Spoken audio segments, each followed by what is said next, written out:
എപ്പോഴും ദോശയും ചപ്പാത്തിയൊക്കെ ഉണ്ടാക്കുമ്പോൾ ഇതുപോലെ വെറൈറ്റി ആയിട്ടും കൂടി ഒന്ന് തയ്യാറാക്കി നോക്കട്ടോ. പൊടി കൊണ്ടാണെങ്കിലും ഗോതമ്പ് പൊടി കൊണ്ടാണെങ്കിലും ഒക്കെ തയ്യാറാക്കാം. വളരെ സിമ്പിളാട്ടോ തയ്യാറാക്കാൻ. വീഡിയോ ഇഷ്ടപ്പെട്ടാൽ ലൈക്ക് ചെയ്യാനും കമൻറ്റ് ചെയ്യാനും മറക്കരുത്. അപ്പോൾ ഇതെങ്ങനെയാണ് തയ്യാറാക്കാമെന്ന് നോക്കാം. അപ്പോൾ ഇത് തയ്യാറാക്കാൻ വേണ്ടിയിട്ട് ഞാനിവിടെ ഒരു പാത്രം എടുത്ത് വെച്ചിട്ടുണ്ട്. ഇതിലോട്ട് ഞാൻ 1 കപ്പ് മൈദപ്പൊടിയും അതുപോലെ തന്നെ 1 കപ്പ് ഗോതമ്പ് പൊടിയാണ് കേട്ടോ ഇട്ട് കൊടുക്കുന്നത്. അപ്പോൾ നിങ്ങൾ തയ്യാറാക്കുമ്പോൾ ഗോതമ്പ് പൊടി മാത്രം വെച്ചിട്ടോ അല്ലെങ്കിൽ മൈദപ്പൊടി മാത്രം വെച്ചിട്ടോ തയ്യാറാക്കാം.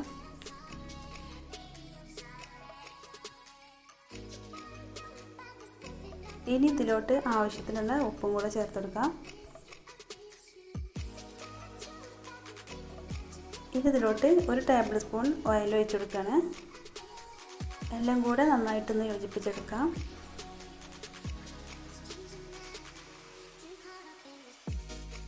ഇനി ഇതിലോട്ട് ആവശ്യത്തിന് വെള്ളം ഒഴിച്ചിട്ട് നന്നായിട്ടൊന്ന് കുഴച്ചെടുക്കാം. അപ്പോൾ വെള്ളം ഒഴിച്ചെടുക്കുമ്പോൾ ഒന്നായിട്ട് ഒഴിച്ചെടുക്കരുത്, കുറേശ്ശായിട്ട് വെള്ളം ഒഴിച്ചിട്ട് വേണ്ട കുഴച്ചെടുക്കാൻ.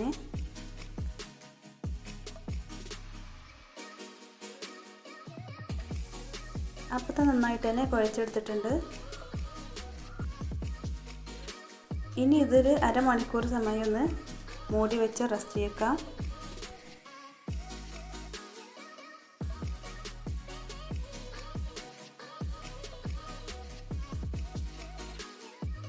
ഇനി ഇതിലോട്ടുള്ള ഫില്ലിങ് റെഡിയാക്കണം. അതിന് വേണ്ടിയിട്ട് ഞാനിവിടെ ഒരു പാത്രം എടുത്ത് വെച്ചിട്ടുണ്ട്.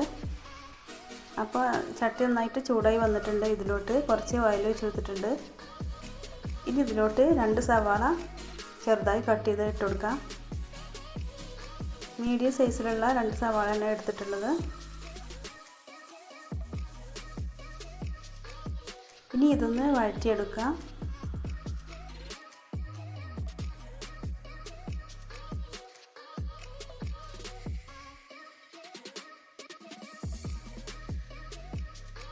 ഒരുപാട് സമയമായിട്ട് വഴറ്റിയെടുക്കുന്നത് വേണ്ട കേട്ടോ, ഒന്നെണ്ണം ഒതുങ്ങി കിട്ടിയാൽ മതി. ഇനി ഇതിലോട്ട് 1 ടേബിൾ സ്പൂൺ ഇഞ്ചി വെളുത്തുള്ളിയും കൂടി നന്നായിട്ട് ചതച്ചതൊന്ന് ചേർത്തെടുക്കാം.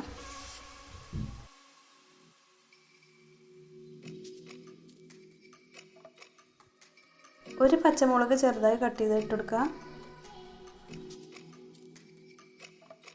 ഇനി ഇതിലോട്ട് 1 തക്കാളി കട്ട് ചെയ്താണ് കേട്ടോ ഇട്ട് കൊടുക്കുന്നത്. ചെറുതായിട്ട് തന്നെ കട്ട് ചെയ്തെടുക്കണം. തക്കാളി നന്നായിട്ട് തന്നെ വഴറ്റിയെടുക്കാം.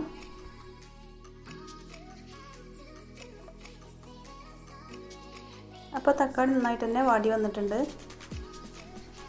ഇനി ഇതിലോട്ട് 1/2 ടീസ്പൂൺ മഞ്ഞൾപ്പൊടി ചേർത്തെടുക്കാം. 1/2 ടീസ്പൂൺ വലിയ ജീരകം പൊടിച്ചിട്ട് കൊടുക്കാം. 1/2 ടീസ്പൂൺ ഗരം മസാല ഇട്ടെടുക്കാം.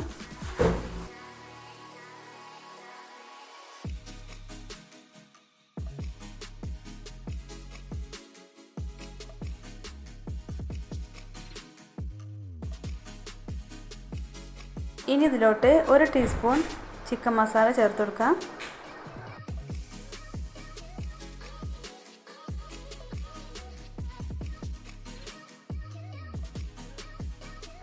ഒരു ടീസ്പൂൺ കുരുമുളക് പൊടി പൊടിച്ചതും കൂടെ ഇട്ട് കൊടുക്കാം.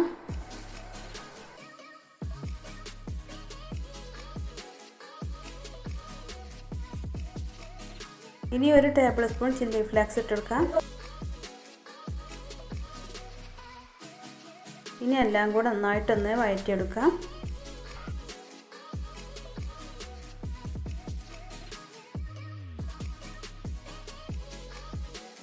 ഒരു ക്യാരറ്റ് ഗ്രേറ്റ് ചെയ്തതും കൂടെ ഇട്ട് കൊടുക്കാം.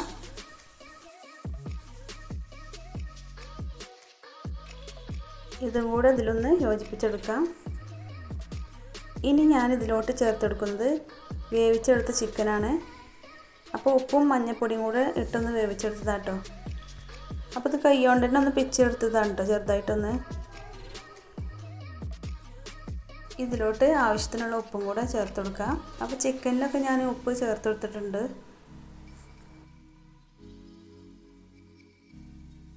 ഇനി ഇതിലോട്ട് 1 തണ്ട് മല്ലിയിലയും കൂടെ ഇട്ട് കൊടുക്കാം.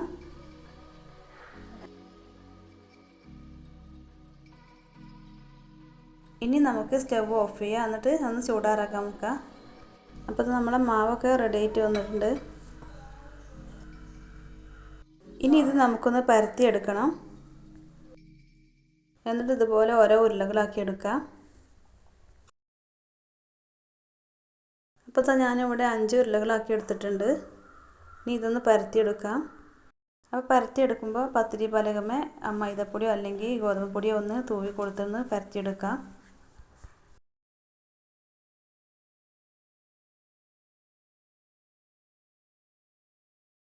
ഇനി നമുക്കിതിൻ്റെ ഉൾഭാഗത്ത് കുറച്ച് ഓയിലൊന്ന് തടവി കൊടുക്കാം. അതിനുശേഷം അതിൻ്റെ മുകളിലായിട്ട് കുറച്ച് മൈദപ്പൊടിയും കൂടെ തൂവി കൊടുക്കാം.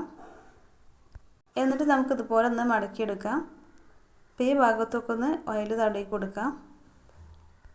എന്നിട്ട് നമുക്ക് വീണ്ടും ഇതുപോലെ ഒന്ന് പരത്തിയെടുക്കാം. എന്നിട്ട് ഇതിനുള്ളിൽ നമ്മൾ നേരത്തെ തയ്യാറാക്കിയ ഫില്ലിംഗ് ഒന്ന് വെച്ച് ഇതുപോലെ ഒന്ന് മടക്കിയെടുക്കാം. ഇനി ഇത് നമുക്കൊന്ന് ചുട്ടെടുക്കാം. അപ്പോൾ ചുട്ടെടുക്കാൻ വേണ്ടിയിട്ട് ഞാനിവിടെ ദോശക്കല്ലാട്ടോ വെച്ചിട്ടുള്ളത്. അപ്പോൾ ഇതിൽ കുറച്ച് ഓയിലൊന്ന് സ്പ്രെഡ് ചെയ്ത് കൊടുത്തിട്ടുണ്ട്. ഇതിൻ്റെ മുകളിലൊന്ന് വെച്ചെടുക്കാം. അപ്പോൾ ചട്ടി നന്നായി ചൂടായി വന്നതിന് ശേഷമായിട്ടാണ് വെച്ചെടുത്തിട്ടുള്ളത്. ഇനി ഇത് ലോ ടു മീഡിയം ഫ്ലെയിമിലിട്ട് വെച്ചിട്ട് തിരിച്ച് മറിച്ചിട്ടിട്ട് വേണ്ട ഇത് ഫ്രൈ ചെയ്തെടുക്കാൻ. അപ്പോൾ ഈ ഒരു സ്നാക്സ് നമുക്ക് ഈവനിങ് സ്നാക്സ് ആയിട്ടും അതേപോലെ തന്നെ ബ്രേക്ക്ഫാസ്റ്റ് ആയിട്ടൊക്കെ കഴിക്കാം കേട്ടോ. അപ്പോൾ നല്ല അടിപൊളിയായിട്ടുള്ള സ്നാക്സാണ് കേട്ടോ ഇത്. ഇതിൻ്റെ സൈഡ് ഭാഗം വേഗം വേണ്ടിയിട്ട് നമുക്ക് ഇതുപോലെ ഒന്ന് ചെരിച്ച് വെച്ചൊന്ന് വേവിച്ചെടുക്കട്ടോ. ഒരുപാട് സമയമൊന്നും വേവിച്ച് വെക്കൊന്നും വേണ്ട. ഇനി ഇതിൻ്റെ മുകളിലോട്ട് ഒരു തുള്ളി ഓയിലും കൂടി ഒന്ന് ഒഴിച്ചെടുത്താൽ ഒന്നും കൂടി ഒന്ന് പൊങ്ങി വരും കേട്ടോ. നല്ല സോഫ്റ്റായിട്ട് തന്നെ കിട്ടിയിട്ടുണ്ട്. അപ്പോൾ എന്നും ചപ്പാത്തിയും ദോശയൊക്കെ ഉണ്ടാക്കുമ്പോൾ ഇതുപോലെ വെറൈറ്റി ആയിട്ടൊന്ന് തയ്യാറാക്കി നോക്കുക. അപ്പോൾ വീഡിയോ ഇഷ്ടപ്പെട്ടിട്ടുണ്ടെങ്കിൽ ലൈക്ക് ചെയ്യാൻ മറക്കരുത്. പുതിയ വിഭവങ്ങളുമായി വീണ്ടും വരാം. Okay, thank you.